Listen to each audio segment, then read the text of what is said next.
तो hey guys, स्वागत है आपका हमारे एक न्यू ब्लॉग में। गाइस अभी भी सो के उठा हुआ हूँ मैं, फिर जाता हूँ मैं फ्रिज के पास, वहाँ से लेता हूँ एक नींबू लेने के बाद सीधा आ जाता हूँ मैं किचन में से लोटा लेता हूँ, फिर उसमें डालता हूँ मैं पानी। तो आपको लग रहा होगा कि मैं सुबह सुबह बना क्या रहा हूँ। मैं बना रहा हूँ लेमन वाटर, बिकॉज मुझे करना है अपना वेट कम। किसी ने बताया कि लेमन को वाटर में मिलाकर पीने से वजन कम होता है, तो मैं वही बना रहा हूँ गाइस। देखता हूँ गाइस इससे वजन कितना कम होता है मेरा। फाइनली हमारा लेमन वाटर बनकर तैयार हो चुका है, तो फटाफट पी के निकलता हूँ रनिंग के लिए। पीने में गाइस ये बहुत ही खट्टा था, उसका टेस्ट भी बहुत ही अजीब आ रहा था। उसके बाद बनने लगता हूँ पीने के लिए पानी। अब सुबह सुबह जल्दी उठ गया हूँ गाइस, तो काम तो करना पड़ेगा ना। अपना काम पूरा करके सीधा मैं निकल जाता हूँ रनिंग के लिए बाहर आने के बाद देखता हूँ कि रोड पे हम दोनों के अलावा कोई भी नहीं होता। फिर थोड़ी देर बाद हो जाती है सुबह और सीधा आ जाते हैं हम भोलेनाथ जी के मंदिर में। उस पार जाने के लिए हमें करना था रोड क्रॉस, और अमित को लग रहा था डर, बिकॉज कार इतनी स्पीड से आ रही थी ना, उसकी रोड क्रॉस करने की हिम्मत ही नहीं हो रही थी। जैसे तैसे हम बचते बचाते रोड क्रॉस करके आ जाते हैं इस पार। फिर थोड़ी देर में चलने के बाद हम सीधा आ जाते हैं भोलेनाथ जी के मंदिर के पास। मंदिर में आने के बाद अमित करने लगता है अपना वर्कआउट करने के लिए ये जगह सबसे बेस्ट है, बिकॉज यहाँ पे काफी ज्यादा शांति रहती है। वर्कआउट खत्म करने के बाद फिर ये छूने लगता है मेरे पैर, फिर पैर छूने के बाद ये करने लगता है पुशअप्स। लगाने के बाद ये कहता है चल भाई चल घर चलते हैं। अब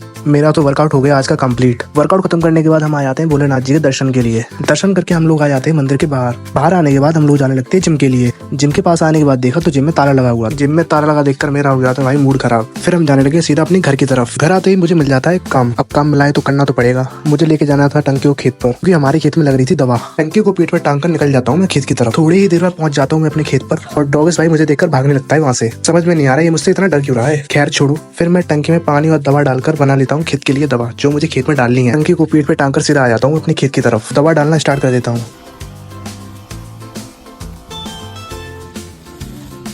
थोड़ी देर में दवा डालने के बाद सीधा निकल आता हूँ मैं घर की तरफ। गाइस व्लॉग अच्छा लगा हो तो चैनल को सब्सक्राइब किए बिना मत जाना।